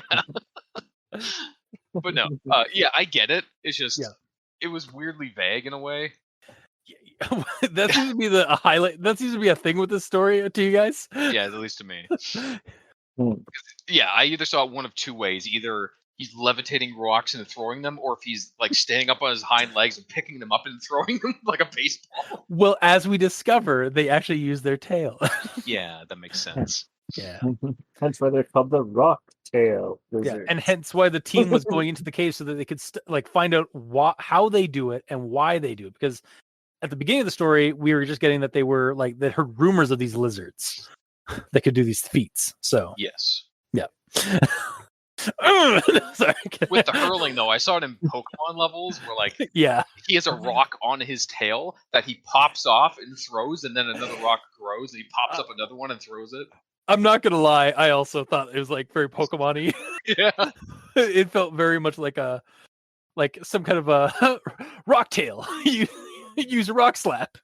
Yeah, he'd be like Reptile or something. It You would just remove a couple could of vowels. yeah it would be like no, it would also probably just be rocktail. It's like rocktail. Yeah. Rocktail. Mhm. Yeah. Yes, very Pokemon. Moving on. Regarding the term "the woman" tag on Jeanette's lines. Yeah. Is it Jeanette or Janine? Jeanette. Yeah. I wrote it enough times in my Okay, my cool. rundown. So just the wording of it is weird. Like, why refer to all of her lines as "the woman said this"? same with the And man. like when I first read that, I'm like, why the hell is this happening? If Kincaid ever fucking talks in this, is he going to be the man? And later on, yes, he is. Kincaid is the man. I hate it. It is now that you're pointing it out, it is kind of dumb. I just realized, like, yeah, they really They should have just names. like either they should have just used Jeanette and Kincaid from at the get go, or used the woman once and then started using Jeanette, and then similarly for Kincaid. But like, if they know who the voices are, we know who Jeanette and Kincaid are from earlier. Yeah, especially her, because there's two guys and her. So out of all of them, if you had to just hear a voice, you would know who she is, because she's the one that sounds like a woman. Like, Yeah, especially since like Dr. Perry even like says like who like in the first bit he says like what his team's made up of and such. yeah, they And have then all the information to know exactly who everyone is, and yet the woman, the man, yeah, the woman, yeah, really bugged me. And it's Especially made worse since by the this- fact that he ignores her. and yeah. talks Oh over yeah, her. he's quite the misogynist. Yeah, that's just the woman saying things over there. Yeah, it's like, oh man, women, am I right? Anyway, just like dictate, yeah, just like like in the dictaphone, like, I'm surprised like we didn't hear like a slap followed by like a cigarette being lit. Yeah. When she was like panicking and such, like fuck. Oh Jesus Christ. Pretty bad, but Yeah. that's fine. Moving on. So moving on to September 14th, the second part of that. My problem with this entry is that there's no excitement or real descriptors in the discovery that they found. This is in regards to them first seeing the rock lizard properly, Yeah. like seeing it do shit. They're not really excited about it. It doesn't really seem like they're describing the way it looks or anything, just its mannerisms of how it's stacking rocks. Yeah, it isn't until they're like, Jeanette, we thought that this was some kind of self-defense mechanism, but it looks like a hunting behavior. And then a series of extremely rapid clacks are heard. Holy shit! What was that? like immediately right after that, so it's like suddenly they get reaction from like a rapid clacking sound overhead. And they start freaking out over that. And like the woman, breathless. Jesus, Mason, did you see it? The lizard was trying to hit it. I think it scared it off. Yeah, I kind of get like, I think what they're trying to convey at the beginning is like, he's like keeping like a professionalism and like a calm professionalism to his like documentation. Yeah, but it's not even started with like, oh, we finally stumbled across one. There it is. Oh, wow. They're just like, it's over there stacking rocks. It lifts them up, and yeah, it does that. Well, it's very dry and boring. See, the way I read it, it was kind of more like a National Geographic. It's like, I'm currently watching a mature rocktail lizard specimen lift and sort rocks. Yes. When the lizard lifts a rock, he will turn it over several times in his prehensile tail. I get this. Yeah. But what I'm getting at is, this isn't National Geographic. This is a found footage basically thing, where I feel like the recording would be. You wanted to be a little bit more. Maybe there should have been like an ad. It's like excited tone. Yeah, just something, because they're putting their lives on the line for this, and he doesn't seem to really care that much about that they found it. Well, because at this point they don't know. Like they're not expecting a monster. They're also not expecting the lizards to be much of a problem. That's why they're like I'm not talking about danger at all. You just said like they were in danger and stuff like that. If I did, I didn't mean to, honestly. Okay. I want them to be engaged and excited to see it, that they found it, and it's just really dry, is all I'm saying. And also, the way that this story describes these creatures, I at first thought that the children and rocktail lizard were one and the same. Yeah. I was expecting that to be the case, and then we got like there it was a second species. Yeah. So I kind of wish that was either described a little bit better, or have them come to the realization that they're different, because they're going into this cave and there's tales of these lizards that throw rocks really quick, and these ancient stories of these creatures in there that kill people and all that. So it's not out of the realm of possibility that they could be one and the same, but there's no thought of that. Yeah, they just assume that the ancient tales are false, and they're just going in to see a lizard. Yeah, because they're skeptical scientists. Yeah. It's the folly of scientists in a horror movie. Like, oh, that's not real. Rodents of unusual size. Make the connection being like, oh, I can see how they how the native people here saw these as the creatures in their stories, but they're not. There's no connection. I honestly thought there was. Maybe I'm like misreading it, or like maybe I'm misremembering like the first part of the story. But like I thought that there was like a mention that like they were like kind of connecting the old stories to potentially these lizards, but maybe like they like the boys. Yeah, because I thought there was like something mentioned like clearly the young men who were in here like thought that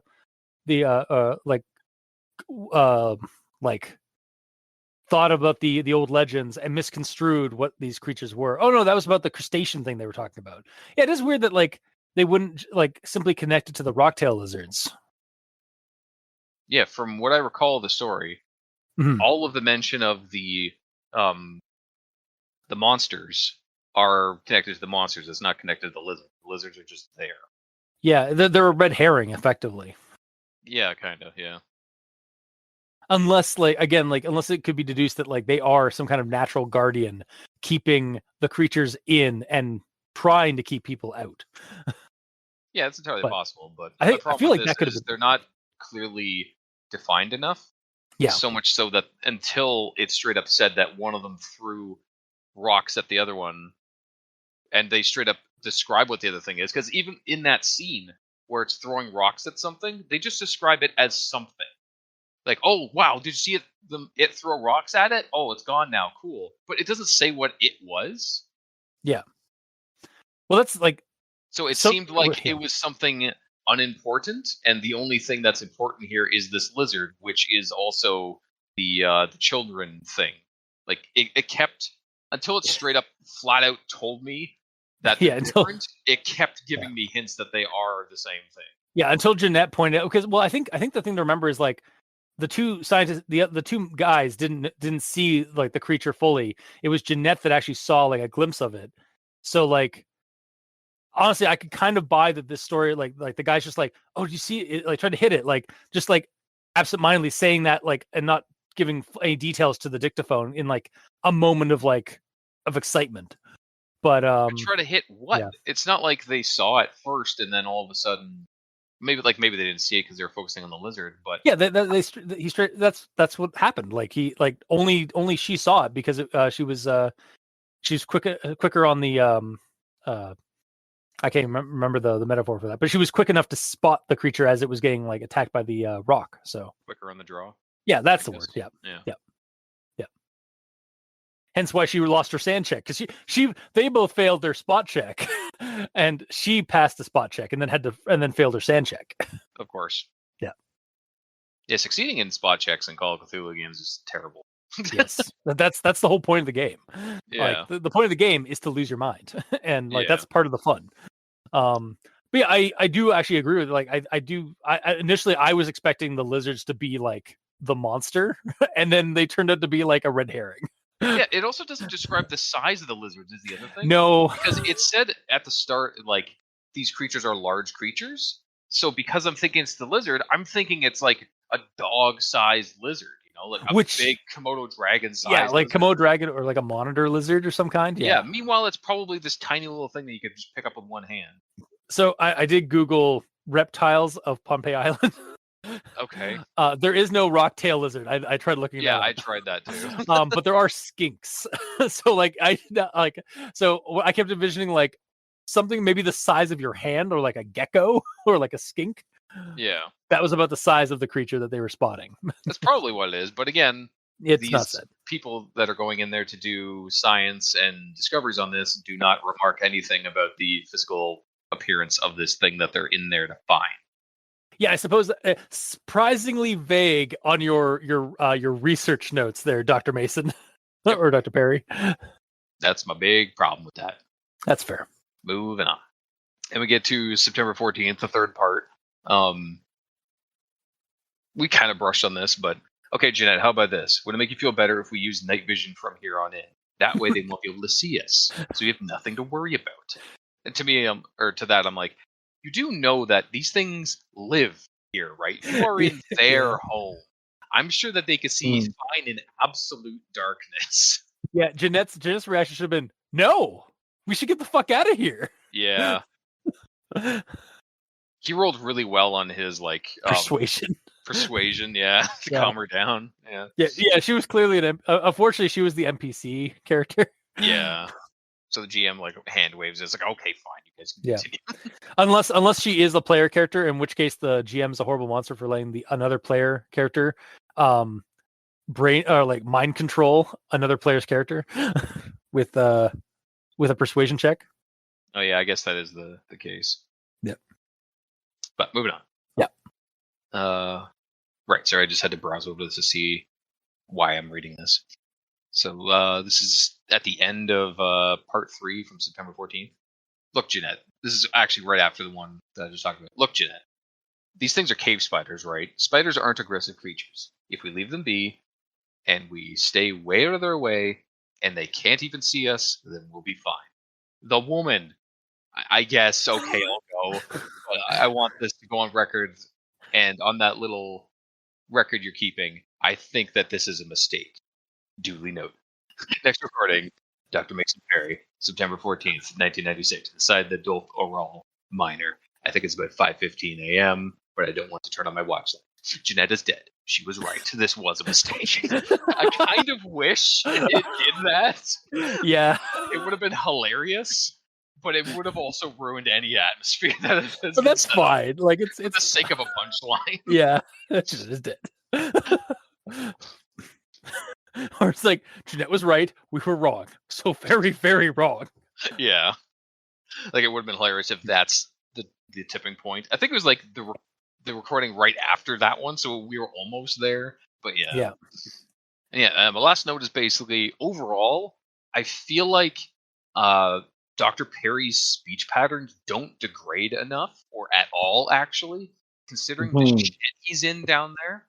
Like, maybe he's very well spoken as a doctor of whatever the fuck, but when your friends start dying and you're eating human-like creatures to survive, rotting human-like creatures to survive, thank you for pointing that out, I feel like there should be a lot more ellipses or maybe some ums and uhs of him having a hard time comprehending anything anymore. Like, spelling aside, picking the wrong words, fine, but just make it seem like he's having a hard time just putting sentences together now. I think that might have been why I didn't like the sobbing thing, was because we get like professionalism, sobbing, professionalism. Like, death. I feel like I know I understand. My problem, my issue is, like, I think because it was just a one-off thing. Like, you're like, I'm agreeing with you, goddammit. Like, I think he should have had a more of a, like, after losing Kincaid, I think that's when we should have got more degradation, but we don't. Like, he kind of goes back to his professionalism. Yeah. And like, so I think it should have been like, yeah, we should have had more scenes of him like kind of breaking down, basically, in the middle of his dictaphone stuff. And it'd be an interesting writing practice too, to like physically try to change his speech patterns as you're going through, because, like, yeah, you can write it as this dude's a not a smart ass, sorry, he's an intelligent motherfucker who knows a lot of shit and he doesn't screw up when he's saying stuff. Yeah, that's great. But to slowly degrade that from point A to point B at the end, where he's just like having a hard time even stringing a normal sentence together, that would be nice. That'd be interesting to see the slow degradation of that. Yeah. And this is a good opportunity where it could be done. Mm-hmm. And yeah, that's the end. Okay. See, we can eventually agree on things. No. Crickets. I disagree. Wow. Well, on to final thoughts. So I think overall this story is very immersive, especially with the use of like the dictaphone transcript as a medium and like the wraparound notes from at the beginning and at the end. I have read similar stories, even seen movies similarly themed with caves and creatures that turn out to be like people that have like devolved down. Like, even with the problems that we kind of had, like with some of the, like how the people are talking in this, like what we just said, where with Dr. Perry like not kind of losing his shit more and more. I still think this was a really cool, creepy tale of a chud, which are cannibalistic humanoid underground dwellers. That's a thing. Chud is a movie called Chud, Cannibalistic Humanoid Underground Dwellers, and is about cannibalistic humanoid underground dwellers in the sewers eating homeless people in a city. Okay.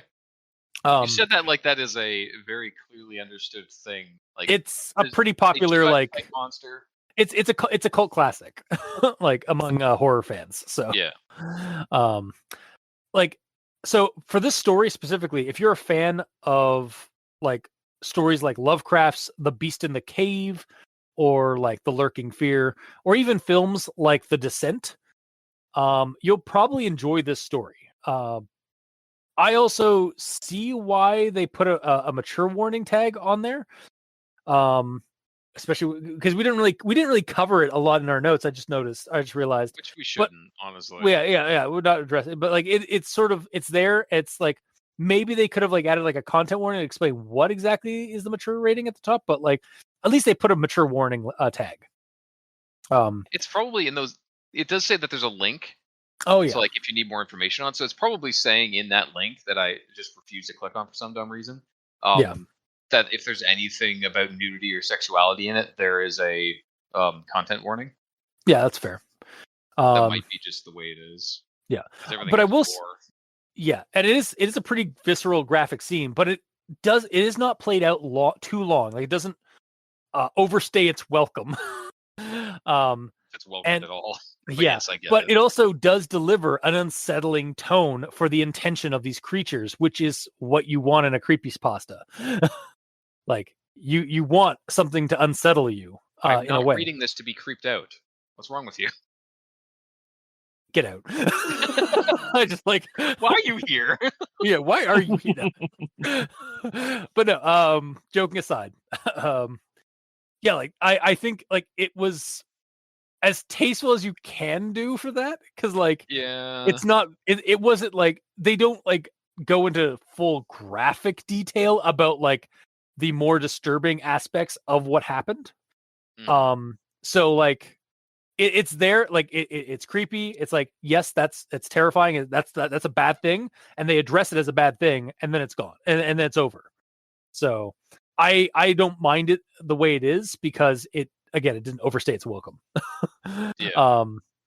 So all this to say, I am still going to recommend the story. There are some issues. There's some things that could be fixed, or some things that could be modified to the story to make it better, as with all stories. But honestly, we can't all be who is phone. yeah, of course. And specifically, if you are a fan of like subterranean, like humanoid monster movies or like stories, this is another one of those. It does kind of fall into those tropes, but like it's still enjoyable. So I'm going to still recommend this story. Mikey, D stands for evil. All right. So, for me, the reveals did nothing for me. So, is that a tail? And it ends up being a reproductive organ. I saw that coming a mile away. Yeah, I mean, again, I even called it in my notes. Is like, I hope that's a tail. I hope that's actually a tail, even though, like, in the back of my mind, it's not a tail. Yeah. Then the reveal at the end. Oh, it had bandages on it. Like, I agree with Gamer in Yellow that there should have been more of a descent into badness and less easy to understand what he was saying. As he became more crazy. It'd be cool if there was something clearer to tell it's him. Like Yeah. like if he had a false leg or something, or something clearly obvious, you know. Mhm. Yeah. Or like he would still have clothes. Oh no, he burnt his clothes. No, he burned all his clothes. Yeah. Yeah. Again, if he had the watch and that, like, it had like a glowy part, like that could have been something. Yeah, and we don't fully know how much the transformation goes, so I don't know if it, like, during the transformation all of his hair falls out or something, so if you couldn't use that even, it might be hard to actually get distinguishing features on him, hence the bandages, which is acceptable, just the bandages need to be highlighted a little bit more before, I believe. Yeah. And as I pointed out earlier, like, point out that he put bandages on his arms from blocking the rock-tailed lizard rock throwing. Yeah, you wanted more detail of like where the bandages were placed, rather than just saying I had to bandage up my injuries. Yeah. Switch injuries to arm. Yeah. No. And then I did like the rock-tailed lizards. I feel like they should have had a much more prominent role, since I mean they were going to study them, but then went on a tangent and studied something else, which ended up not being a good idea. They were out in the middle of nowhere, so they knew the tangent police would take forever to get to them. So, like, let's go on this tangent. We got this. Yeah, because then like the tangent police have to go through Interpol to get to like an international, like a different nation, and like What's that sound? Like just helicopter like coming overhead. It's like go go go, trap trap, hop hop hop hop hop, like through the jungles. What would the Tangent Police's alarm or siren be? Would it be like, get on with it? Get on with it. Yeah, probably. Whoop whoop, whoop whoop. Like almost like a side like whoop whoop, but like whoop Yeah. whoop whoop. Tangents aside, though, please continue. Yes. Yeah, before the tangent, please get us. Yeah. Yeah, so that being said, I also didn't really care for where it went for with when the stuff that wasn't safe for work. But you have to have a reason to sort of fear these creatures to understand why they did it. But overall, I can still only give this a partial recommendation. Not a personal recommendation. No. Personally given a partial recommendation. Yes. It's a personal partial. All right. Well, next up, a gamer. Yeah. For my personal recommendation, aside from the initial encounters with the children and the rock lizard and all that, and my annoyance of that, the story went pretty well. It left me wondering what the creatures were and like where it was going, but not really in a bad way. When we eventually got the description of the creatures, it was properly creepy and fucked up, which Yep. I appreciate. The not safe for work stuff was very much the not safe for work warning was very much warranted, and maybe described a bit too much in my opinion. Considering the person talking about it knew the victim in question. Like, I don't know if he had to go into much detail at all in that situation, especially if he's freaking out. Unless he's a cold, heartless bastard, he doesn't care. I mean, compared to, like, based on like how he and Kincaid were like talking down to Jeanette early on. Yeah. But like, yeah, I think there definitely could have been room for like some more breakdown in his like trying to muster up the words to put on record what happened to Jeanette and such. To me, it felt like he was more broken up about Kincaid falling down the cliff than her getting that happening to her. Yeah, that's true. Yeah, like there should have been sobbing description for that one too. Like, yeah, rather than like because it's like Kincaid's dead, and then it's like Jeanette just went into the nest and that goes on. Yeah, that happened. Yeah, but maybe he's losing it at that point. Like, so he's not in touch with his emotions anymore. Yeah, he's just kind of a husk of a human being. But yeah, with the whole like sexual aspect of the goings on, I'm not sure if it was exactly needed to be told in such detail, but if it wasn't, I probably wouldn't have been creeped out as much as I was. Yeah. So, though I was initially annoyed by the recordings doing such a poor job describing what they're seeing and all that, eventually the visual does get built. And although it's drip fed to us for story structure purposes, kind of. But overall, I still recommend it because it has good atmosphere, a fucked up group of creatures, and overall it left me creeped out. And that's what this is supposed to do. It's supposed to make us feel creepy. Or not feel creepy, be creeped out. Yes. Which is, honestly, it doesn't really happen too much anymore. I don't know if that's just because I'm desensitized to all these. I think it might be a mix of that and like, because being like having creepiness in the story, like it's sort of like there's a spectrum of it. Like there's like, again, much like I get how I've mentioned in the past, like there's aesthetic versus substance. Like there's stories that are like genuinely creepy. Like this story, for example, I think is getting close to the substance aspect, like the end of the substance aspect. And then there's ones that are just like it's horror, but like on a more surface level than like at its core roots.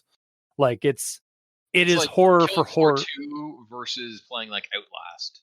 Yeah, exactly. Yeah, like Killing Floor 2 is horror and creepy, but like in a fun and you're not really scared, but there's a thrill to it because of like the design of the levels and like the monsters and stuff.